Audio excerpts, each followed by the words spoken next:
ओम शांति। आज बाबा रहम दिल बन अनेकों को रास्ता बताने की सेवा की बहादुरी सिखाते हैं और ऊंची तकदीर का मुख्य आधार बताते हैं। बाबा आज गीत याद दिलाते हैं, तकदीर जगा कर आई थी, गाते थे भक्ति में, लेकिन अर्थ अभी पता चला। आज 3 अप्रैल 2026 महावाक्य है, मीठे बच्चे बाप समान रहम दिल बन अनेकों को रास्ता बताओ। जो बच्चे दिन रात सर्विस में लगे रहते हैं वही बहादुर है। बहादुरी की डेफिनेशन क्या है? किसको कहेंगे बहादुर? जिनको सेवा का शौक है। प्रश्न, उच्च तकदीर का मुख्य आधार किस बात पर है? उत्तर, याद की यात्रा पर। जितना जो याद करता है उतना ऊंचा तकदीर बनता है। शरीर निर्वाह अर्थ कर्म करते बाप और वर्षे को याद करते रहो तो तकदीर ऊंची बनती जाएगी। गीत चला है, तकदीर जगाकर आई हूँ। ओम शांति। बच्चे जब पैदा होते हैं तो अपने साथ कर्मों के अनुसार तकदीर ले आते हैं। कोई साहूकार पास, कोई गरीब के पास जन्म लेता। बाप भी समझाते बच्चे वारिस, बाप भी समझते हैं फिर बच्चा पैदा होने से कि वारिस आया है। जैसे जैसे तुमने दान पुण्य किया है उस अनुसार जन्म मिलता है। तो सबसे श्रेष्ठ दान पुण्य क्या है? अभी ज्ञान के हिसाब से ज्ञान का दान करना जी। अब तुम मीठे मीठे सिकिल दे बच्चों को कल्प बाद फिर से बाप ने आकर समझाया है। बच्चे भी जानते हैं हम अपनी तकदीर ले आए हैं। स्वर्ग की बादशाही की तकदीर ले आए हैं। जिन्होंने अच्छी तरह से जाना है और बाप को याद कर रहे हैं उनकी ही तकदीर श्रेष्ठ बनेगी। याद के साथ तकदीर का कनेक्शन भी होना चाहिए।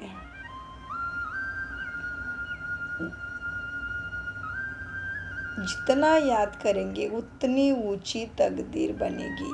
कितनी सहज बातें हैं। सेकंड में जीवन मुक्ति मिल जाती है। तुम आए हो सुखधाम की तकदीर प्राप्त करने। कहाँ है सुखधाम? अभी हर एक पुरुषार्थ कर रहे हैं, हर एक अपने को देख रहे हैं कि हम कैसे पुरुषार्थ कर रहे हैं। जैसे मम्मा बाबा और सर्विसेबल बच्चे पुरुषार्थ करते हैं उनको भी फॉलो करना चाहिए। सबको बाप का परिचय भी देना चाहिए। बाप का परिचय दिया तो रचना के आदि मध्यांत का भी परिचय आ जाएगा। ऋषि मुनि आदि कोई भी रचता और रचना के आदि मध्यांत को नहीं जानते या ना ही वो नॉलेज दे सकते। अभी तुम्हारी बुद्धि में सारा चक्र स्मृति में रहता है। दुनिया में कोई भी और वर्षे को नहीं जानते। तुम बच्चे अब बाप को और अपनी तकदीर को जानते हो। अब बाप को याद करना है, शरीर निर्वाह अर्थ कर्म भी करना है, घर बार भी संभालना है। कोई निर्बंधन है तो वह बहुत अच्छी सर्विस कर सकते हैं। निर्बंधन कैसे कैसे होंगे? बाबा ने बोला घर बार भी संभालना है। कोई निर्बंधन है तो वह अच्छी सर्विस कर सकते हैं। कौन से बंधन मनुष्य किसी के घर से अलाउड नहीं करते, किसी की तबीयत ठीक नहीं है, किसी को बोलना ही नहीं आता है, ज्ञान समझ में आए लेकिन वाणी ही नहीं खुलती है, डेयरिंग नहीं है, अनेक तरीके के बंधन होते हैं। तो बाबा कहते बच्चे कोई निर्बंधन है तो वह अच्छी सर्विस कर सकते हैं। बाल बच्चे कोई नहीं है तो उनको सर्विस करने का अच्छा चांस है। स्त्री को पति व बच्चों का बंधन होता है। अगर बच्चे नहीं हैं तो बंधन मुक्त ठहरे ना। वह जैसे वानप्रस्थी हो गए। फिर मुक्ति धाम जाने के लिए क्या चाहिए? अच्छा संग चाहिए। सबसे अच्छा संग क्या है यह दुनिया में? बाबा कहते मुक्ति धाम जाने के लिए संग चाहिए। सबसे अच्छा संग क्या है? बाबा, श्रीमत और उसके 4 सब्जेक्ट। यही इसके ऊपर श्रेष्ठ संग कोई नहीं जो हमें तार सके। अभी भक्ति मार्ग में तो संग मिलता है ना साधुओं का। निर्वाण निवृत्ति मार्ग वालों का भी संग मिलता है भक्ति में। वह निवृत्ति मार्ग वाले प्रवृत्ति मार्ग का वर्षा दिला ना सके। तुम बच्चे ही दिला सकते हो। तुमको बाप ने रास्ता बताया। भारत की हिस्ट्री ज्योग्राफी 84 जन्मों की बैठ समझाओ सबको। भारतवासी ही 84 जन्म लेते हैं। एक की बात नहीं है। भारतवासी सारे मतलब सूर्यवंशम चंद्रवंशम भी नहीं, केवल सूर्यवंश ही लेंगे क्योंकि त्रेता वाले नहीं ले सकेंगे ना 84 जन्म, केवल सतयुग वाले ही ले सकेंगे। तो बाबा कहते भारतवासी ही 84 जन्म लेते हैं। एक की बात नहीं है। सूर्यवंशी सो फिर चंद्रवंशी, फिर वैश्यवंशी घराने में जाते हैं। कहाँ है वैश्यवंश?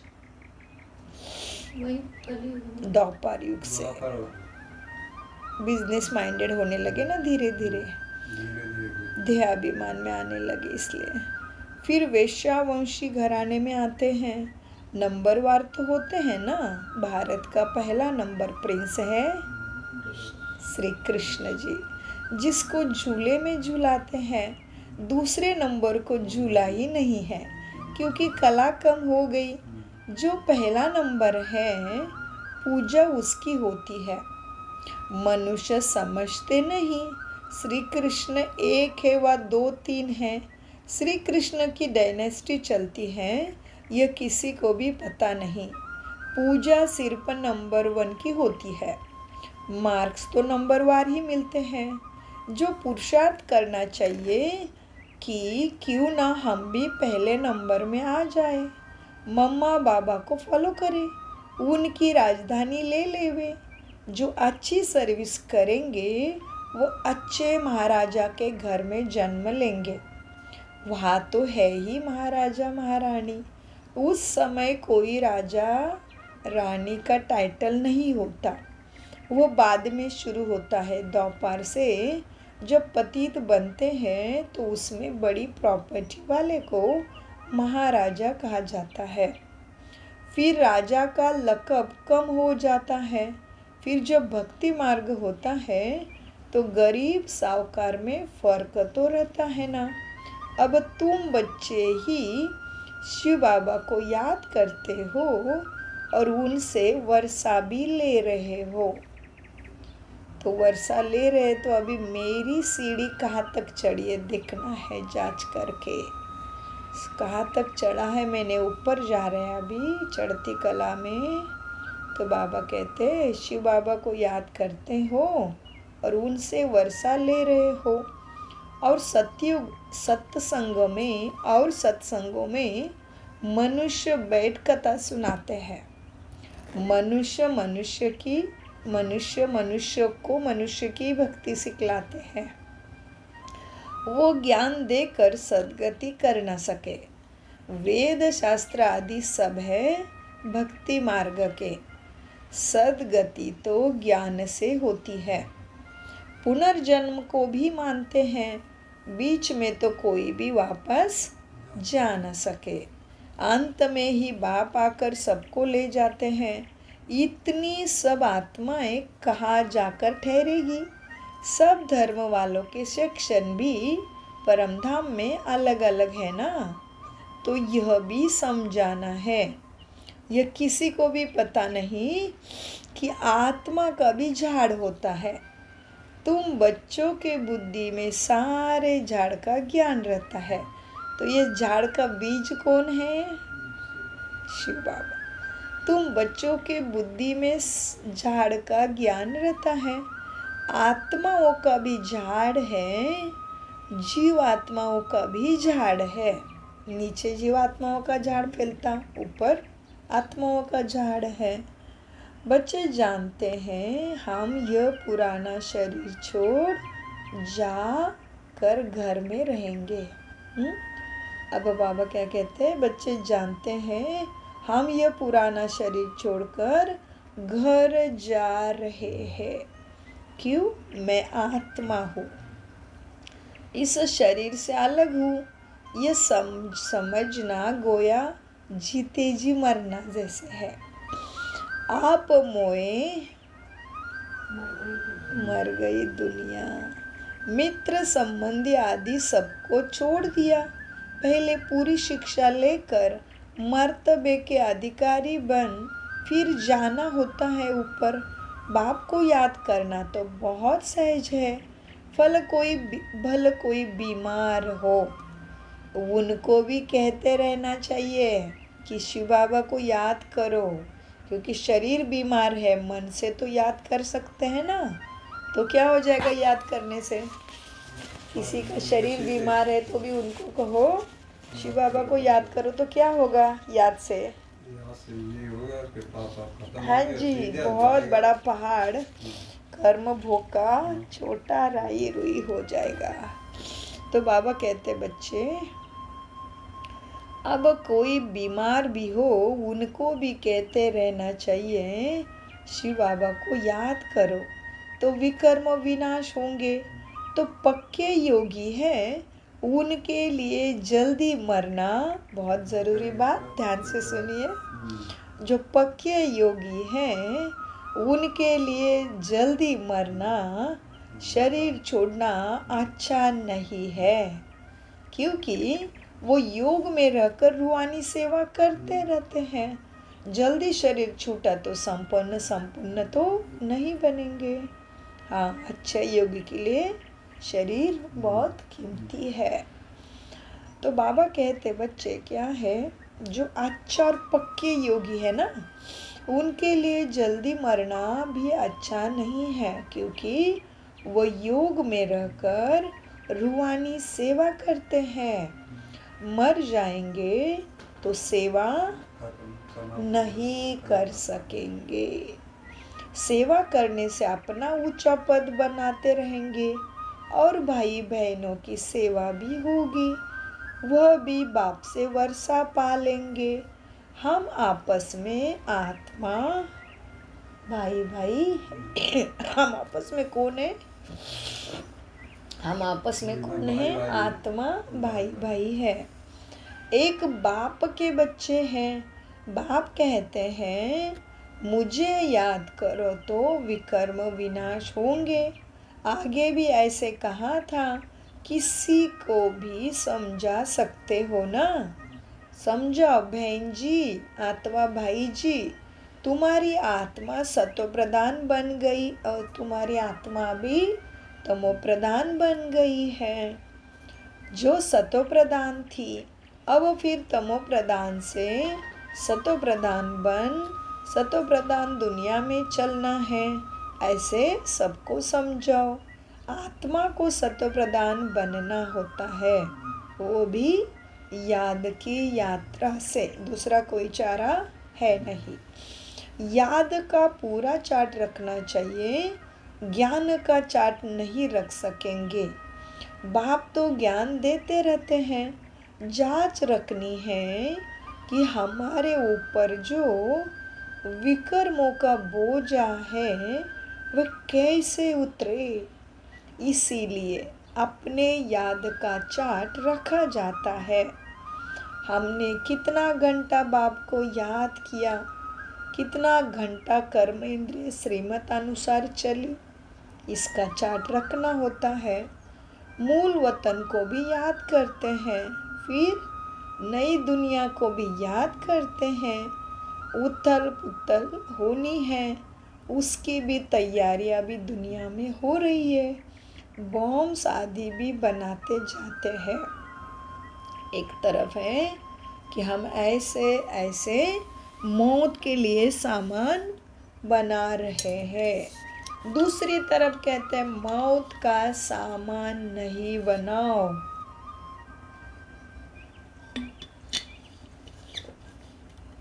दूसरी तरफ कहते हैं मौत का सामान नहीं बनाओ। समुद्र के नीचे भी मारने का सामान रखा है, ऊपर आकर फिर बॉम्ब्स छोड़ फिर समुद्र में चले जाएंगे। ऐसे ऐसे चीजें बनाते रहते हैं, यह अपने ही विनाश के लिए कर रहे हैं। मौत सामने है, इतने बड़े बड़े महल बना रहे हैं। तुम जानते हो यह सब कितने भी बड़े महल हैं वो मिट्टी में मिल जाएंगे। किनकी दबी रहेगी धूल में, लड़ाई जरूर होगी। कोशिश कर पैकेट सबके खाली करेंगे। चोर भी इतने घुस पड़ते हैं, लड़ाई पर कितना खर्चा करते हैं। यह सब मिट्टी में मिल जाना है, मकान आदि सब गिरेंगे। बॉम्ब्स आदि गिरने से सृष्टि के 3 भाग सृष्टि का खल्लास होके जल में हो जाएगा। बॉम्ब्स आदि गिरने से सृष्टि के 3 भाग खल्लास हो जाएंगे, बाकी 1 भाग बचेगा। भारत एक हिस्से में है ना, बाकी 1 भाग बच जाता है। भारत एक हिस्से में है ना, इसलिए 75% पानी जल समुद्र ले लेगा, क्योंकि सागर को ही सुखाकर बनाया है बिल्डिंग्स एंड घर एंड फैक्ट्री, तो वो सारा अपने अपने जगह पे स्टेबल हो जाएगा। बाकी 1 भाग बच जाता। भारत एक हिस्से में है ना, बाकी सब बाद में आए हुए हैं। अभी भारत खंड का ही भाग बचेगा। देखो, मौत तो सबको होनी है, तो क्यों ना हम बाप से पूरा वर्षा ले, क्यों ना हम बाप के याद से बाप समान संपूर्ण संपन्न बने। खत्म तो होना ही है सब, तो क्यों ना हम बाप से पूरा वर्षा ले। इसीलिए बाप कहते हैं बच्चे, लौकिक संबंधियों से जरूर तोड़ निभानी है, लेकिन बाकी बंधन नहीं है, तो बाबा राय देंगे कि क्यों नहीं सर्विस पर लग जाओ। स्वतंत्र है तो बहुतों का भला कर सकते हैं। अच्छा कहाँ बाहर न जाए तो भी अपने मित्र संबंधियों पर रहम करना चाहिए। आगे कहते थे ना, भगवान बाबा हमारे ऊपर रहम करो। अब तो तुमको रास्ता मिला है ना, तो औरों पर भी रहम करना चाहिए, जैसे बाप रहम करता है। बाप कहते हैं मुझे याद करो, तो क्या होगा? 3 बार आया आज, विकर्म विनाश होंगे। सन्यासी लोग तो हठ योग आदि की कितनी मेहनत करते हैं, यहाँ तो ऐसा शरीर का तकलीफ कुछ भी नहीं। सिर्फ याद करो तो पाप भस्म हो जाएंगे। बाप कोई तकलीफ नहीं देते, सिर्फ याद की यात्रा की बात है। उठो बैठो कर्म इंद्रिय से भल कर्म करो, सिर्फ बुद्धि का योग बाप से लगाओ। सच्चा सच्चा आशिक तुम्हें बनना है। उस माशूक का खुद कहते हैं बच्चे, हे आशिकों, हे बच्चों, भक्ति मार्ग में तो बहुत याद किया, लेकिन अब मुझे माशूक को याद करो तो तुम्हारे पाप भस्म हो जाएंगे। 6 बार आया आज ये बात। मैं गारंटी करता हूँ कोई कोई बात शास्त्रों में आ गई है कि भगवान द्वारा गीता सुनने से तुम जीवन मुक्ति को पाते हो। मनुष्य द्वारा गीता सुनने से और ही जीवन बंध में आ गए हो। सीढ़ी उतरते आए हो। हर एक बात में विचार सागर मंथन करना है, अपनी बुद्धि चलानी है। ये बुद्धि की यात्रा है ना, जिससे विकर्म विनाश होंगे। वेद शास्त्र यज्ञ तप आदि करने से कोई पाप नाश नहीं होते, नीचे ही गिरते आए। अभी तुमको ऊपर जाना है। सिर्फ सीढ़ी से कोई समझ ना सकेंगे जब तक उस पर कोई समझाए नहीं, सीढ़ी समझ में आएगी नहीं। जैसे छोटे बच्चों को चित्र दिखाकर सिखलाना पड़ता है, यह हाथी है, यह अमुक है। जब हाथी देखेंगे तो चित्र भी याद आएगा। जैसे तुम्हारे बुद्धि में आ गया कि चित्रों में हमेशा छोटी चीज दिखाई जाती है। तुम जानते हो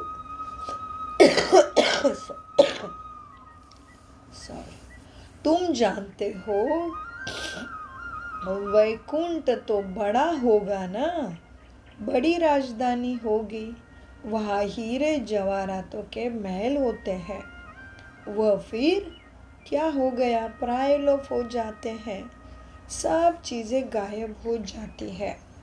नहीं तो ये भारत गरीब कैसे बना? साहूकार से गरीब, गरीब से साहूकार बनना है। ये ड्रामा बना बनाया है। इसीलिए सीढ़ी पर समझाया जाता है। जब नए नए आते हैं, उनको समझाने से तुम्हारा प्रैक्टिस हो जाएगा, मुख खुल जाएगा सेवा के लिए।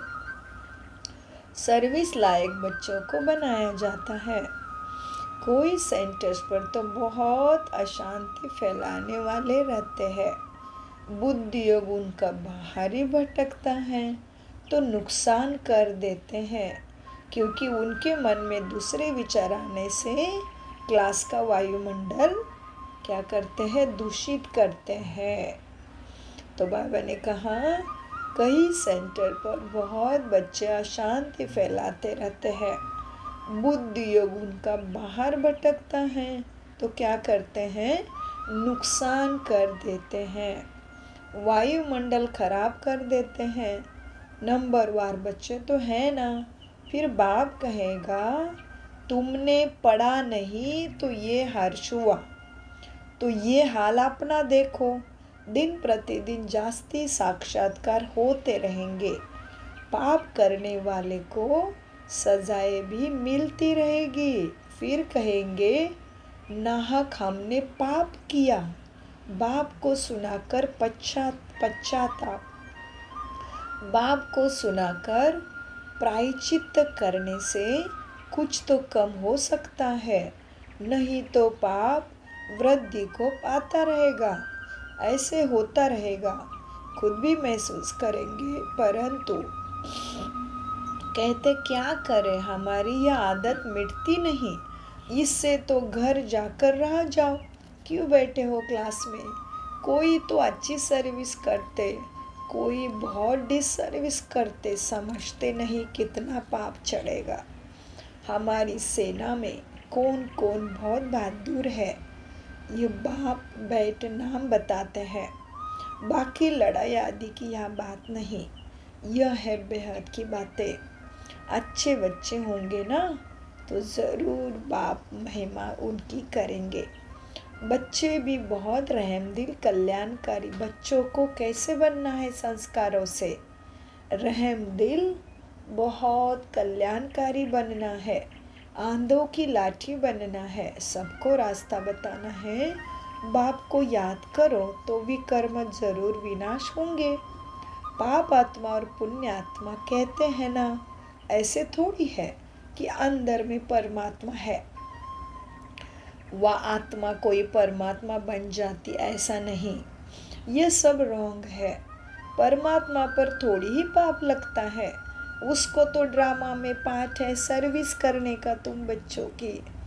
मनुष्य ही पापात्मा एवं पुण्यात्मा बनते हैं।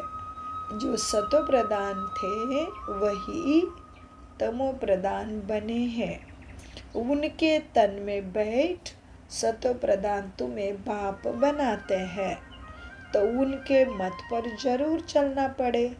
अभी बाप ने तुम बच्चों को विशाल बुद्धि बनाया है। तुम जो जानते हो और प्राप्ति करते हो वो कोई आत्मा कर ना सके, इसलिए तुम अभी विशाल बुद्धि बने हो। अभी तुम जानते हो राजधानी कैसे स्थापन हो रही है। बाप ही ब्रह्मा तन में आकर ब्रह्मा मुख वंशावली बच्चों को राजयोग सिखाए देवी देवता बनाते हैं। फिर क्या होता? फिर पुनर्जन्म में आते सीढ़ी उतरते हो। अब फिर से सब रिपीट करना है। बाप फिर ब्रह्मा द्वारा स्थापना अभी कर रहे हैं। योग बल से तुम 5 विकारों पर जीत पाकर जगत जीत बनते हो। बाकी लड़ाई आदि की कोई बात नहीं है। अच्छा, मीठे मीठे सिखी लदे बच्चों प्रति मात पिता बाप दादा का याद प्यारा और गुड मॉर्निंग। रूहानी बाप की रूहानी बच्चों को नमस्ते। हम रूहानी बच्चों की रूहानी बाप दादा को याद प्यार गुड मॉर्निंग नमस्ते प्यारे बाबा नमस्ते। हम है आत्मा अभिमानी स्थिति से सच्ची गीता ज्ञान को समझते, धारण करते और कराते। धारणा के लिए सार, बंधन मुक्त बन बाप की सर्विस में लग जाना है, तभी ही ऊंची तकदीर बनेगी। रहम दिल बन अनेकों को रास्ता बताना है। अंधों की लाठी जरूर बनना है। इस शरीर से ममत्व निकाल। जीते जी मरना है। मैं आत्मा हूँ, मैं दिव्य देवता आत्मा हूँ, ये पाठ पक्का करना है, क्योंकि अब वापस घर जाना है। बीमारी में भी एक बाप की याद रहे तो विकर्म विनाश हो जाएंगे। वरदान, कल्याण की भावना द्वारा हर आत्मा के संस्कारों को परिवर्तन करने वाले निश्चय बुद्धि भाव बाप दादा सद्गुरु के रूप में मेरे सामने आते हैं और मुझ लाडले बच्चों को वरदान देते हैं। कल्याण की भावना द्वारा हर आत्मा के संस्कारों को परिवर्तन करने वाले निश्चय बुद्धि भव। वरदान का विस्तार है। जैसे बाप में 100% निश्चय बुद्धि हो, कोई कितना भी डगमग करने की कोशिश करे लेकिन हो नहीं सकते। ऐसे ही अपने दैवी परिवार व संसार की आत्मा द्वारा भले कोई भी कैसा भी पेपर तुम्हारा ले, कोई क्रोधी बन सामना करे, कोई तुम्हारा इंसल्ट करे, कोई गाली भी दे, उसमें भी डगमग हो नहीं सकते। इसमें सिर्फ हर आत्मा प्रति कल्याण की भावना हो। यह भावना उनके संस्कारों को जरूर परिवर्तन कर देगी। इसमें सिर्फ अधैर्य नहीं होना है, धैर्यता रखनी है। समय प्रमाण फल अवश्य तुम्हें मिलेगा। ये ड्रामा की नूंद है। सहन करने से क्या होगा? फल जरूर मिलेगा। स्लोगन, पवित्रता की शक्ति से अपने संकल्पों को शुद्ध ज्ञान स्वरूप बनाकर कमजोरियों को समाप्त करो। सॉरी। अव्यक्त इशारे, महान बनने के लिए मधुरता और नम्रता का गुण धारण करो। वाचा में सदा सत्यता और मधुरता हो तो वाणी की मार्क्स जमा होती रहेगी।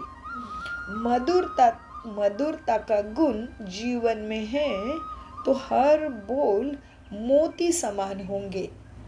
ऐसे लगेगा जैसे बोल नहीं है, मोतियों की वर्षा हो रही है। बहुत सुंदर है ना।